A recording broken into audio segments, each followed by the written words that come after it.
Hey guys, Adam Trigger here, WagerTalk.com. Per KenPom, we're 2,783 games total into the regular season. It's roughly the midway point of the regular season for most teams. We previewed 30 of them prior to the season, and now we're going to see if we've been right, where we've been wrong, where the jury is still out, if we weren't close. We're going to kind of take a look back at the 30 teams that we previewed so far and see where they stand now that we are through non-conference play and into the conference portion of the season. So we're going to start with everyone's favorite topic, and that's where Trig was wrong. And one of these 30 teams, I was very, very incorrect on. I'm going to head to the Final Four this year for the first time in my life, and I think I could be at St. Mary's last game this year, possibly, because I think that's where I have the ceiling for the St. Mary's team. I bet St. Mary's 55-1, I believe, to win the national championship. I had really high hopes for this team coming into this season, and it just hasn't been the case so far. It's not to say that St. Mary's is a bad team by any means, and they very well could compete in the West Coast Conference. But I think in my preview, I said something along the lines of, they might not lose a game until they play at Gonzaga, and they've lost 6 of them already. They've lost to teams like Weber State, to Xavier, to Boise, Missouri State, games that I thought they would win, games that were all on neutral courts or at home.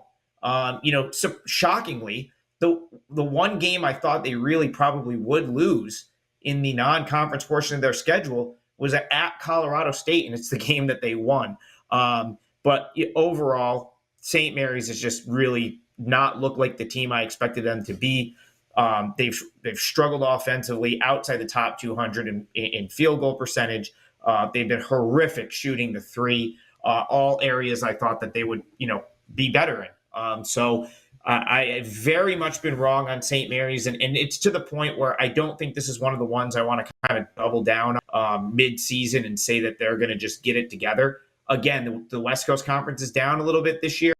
They may very well finish second, but I am not nearly as high on St. Mary's as I was coming into the season. All right, another spot I was wrong was Michigan State. No real flaws on this roster. This team could really have everything. So I have high hopes for Michigan State this year, and I think the Spartans are in for a much better season this year than what you see on the screen, what they did last year. But this is one, unlike St. Mary's, that I am willing to sort of double down on at the midway point.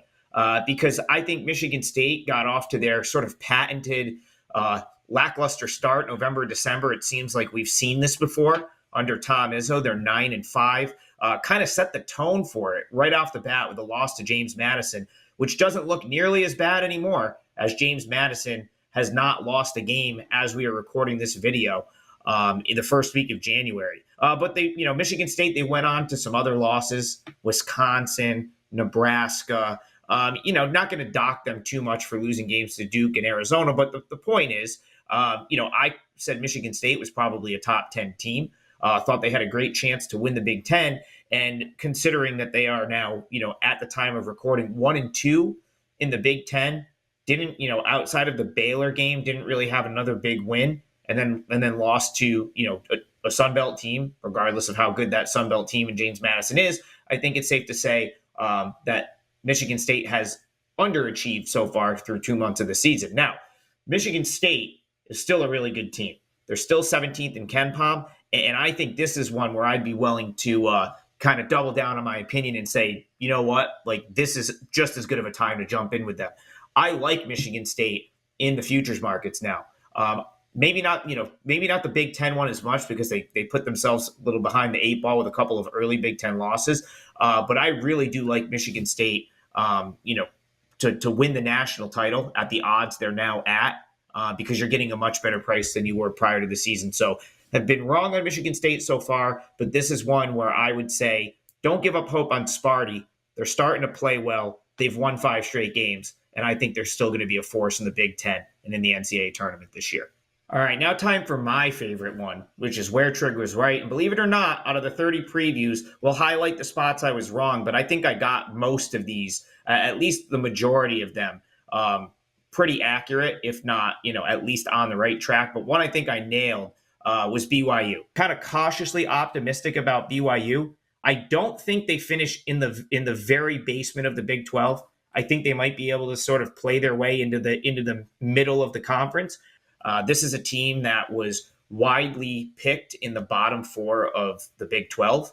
And, we have yet to see the rigorous Big 12 schedule come into play yet. That'll start this coming week. But BYU passed their non-conference test with flying colors. They're 12-1 overall. They're currently fourth in KenPom, which I think is even more notable than the win-loss record here. Wins over San Diego State, Arizona State, NC State. The only loss was a game at Utah.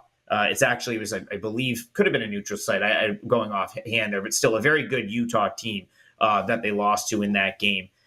So BYU looks but as far as the eye test is concerned, I'm willing to say that there is no way, barring massive injury, and that's something I talked about in the preview, that BYU will finish in the bottom four of the Big 12.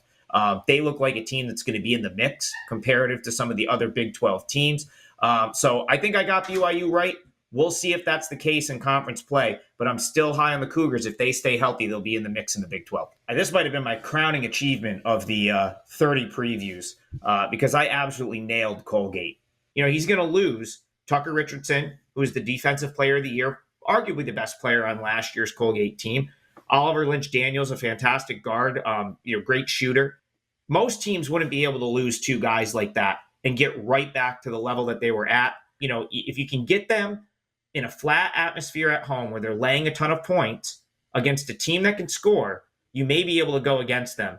I thought they were going to really struggle with two big men on the floor, and Jeff Woodward and Keegan Records, trying to play their style, essentially with two 6'10", 7-foot guys that are, not as agile as Colgate typically plays their style of play with. And that's been the case.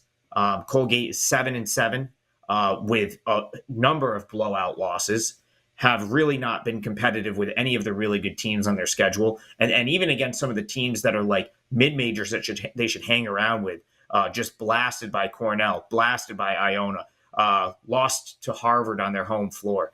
And then in games like Yale beat them by 18. So they just haven't been the Colgate team that we've seen the past 5-6 years. And that's what I expected. And I've cashed a few tickets playing against them so far.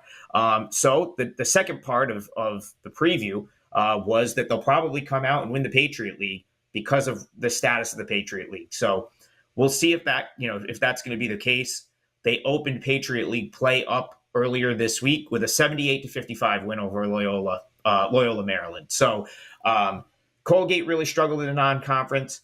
I thought they might get it together with, once they started playing inferior competition in the Patriot League. And I still think that's probably the case. But through 2 months of the year, we've absolutely nailed Colgate. And now we'll see if Colgate has that little run in them to go through a conference of inferior opponents.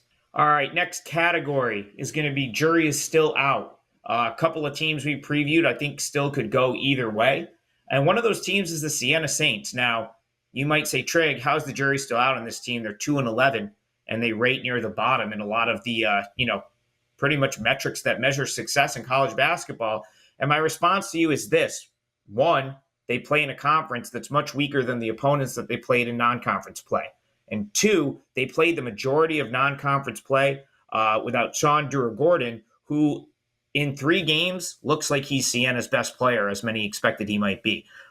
So far, Dura-Gordon, since getting that waiver, 23 points against Cornell, 24 against Brown, and 22 against UMass. The other thing that I think is very notable here is Michael Elie, who was widely considered to be preseason sort of MAC Player of the Year contender, was hurt in Sienna's opener against Holy Cross and is just now getting back to full strength. Sienna probably made the mistake of rushing him back to play in a couple of MAC conference games earlier in the season, or at least attempt to. And so he kind of took some time, but last 2 games, 22 against Brown, 30 against UMass, and having Dura-Gordon on the floor probably helps him out as well. So I think the jury's still out on the Saints because, in one hand, they've been terrible so far, But on the other, the Sienna team that's on the floor heading into conference play is a lot better than the Sienna team that was on the floor the first 13 games of the season. So I actually think Sienna could still overachieve, which is the initial preview with my buddy Sam Fetterman. We talked about the roster, we talked about the youth, and said that it would be a kind of a wait and see type thing. But now that I've seen Dura Gordon play and we've seen Ellie get healthier, I think the Saints could surprise some people in MAC play. So jury's still out on Sienna, but I'm optimistic on the Saints going into conference play. All right, final jury is still out for this edition of an update here is going to be the Baylor Bears. Now, one might say, why is the jury still out on Baylor? They're 11-2. They are third in adjusted offensive efficiency in KenPom. They're one of the best offensive teams in the country. They're 14th overall in KenPom's rating. They're a top 25 team. So why is the jury still out on Baylor? Well, it's because CT and I basically had Baylor as contender to win the Big 12 and a national championship contender. And from what I've seen, and I've gotten to see them play in person down at Madison Square Garden against Duke, this team is not the best team in the Big 12. And I don't know if they're even the best in the top 3 teams in the Big 12 from what I've seen so far this year. Their 2 biggest tests recently, Michigan State, they got blown out. It was never a game. And then Duke, which was a game that they were sort of always second best. And my concern with Baylor, and the reason I think that they're the perfect candidate for jury is still out, is they really lack a leader. It's someone that like for in years past, in the past couple of years, like a Flagler or an LJ Cryer who was on the championship team, or even just going back to the year that they won the title with veteran presence on the team. This team's very, very new. And, like the guys that kind of they brought in, like the Ray J. Dennises from like Toledo and stuff, haven't been there long enough to really I feel like kind of get on their other teammates. The one guy that would probably do that is JTT, Chamwa Chachua, who's been there forever, but he's hurt and he barely plays. So it's kind of tough to be, a leader when you don't produce and you're not on the court all that often. I still think Jacoby Walter is fantastic, the freshman. He's a better defender than Keontae George. So theoretically, should have been an upgrade there. The guy I'm looking at going forward that I think will be the make or break guy for Baylor is Yevs Missy. He's the freshman center. And for Baylor, it's going to have to be the young kids stepping up and maturing into, sophomores, so to speak, as opposed to being, freshmen. And they need to start taking ownership of this team. If guys like Missy and Walter mature into the players that they probably will be a year or two from now, Baylor could factor in. If they don't, Baylor might slide down the Big 12 ranking. So for that reason, I think the jury is still out on the Bears, but I can't wait to watch them play in what I believe to be the best conference in college basketball, the Big 12. That concludes this midseason update. We'll have other ones. I'm going to bring in Brian Power to preview the 4 teams him and I talked about together prior to the season. I'm probably coming to a gym near you. I've already been out to 10 or 11 different venues and plan to do this right through the end of the year, just like last year, getting to see these teams in person and trying to gain an edge on the market. We did that last year. Number one in WagerTalk college basketball for me last year, 87.35 units. And ahead already this season. I've got a rest of college basketball special currently up on my page. And the majority of those units were won January to March last year.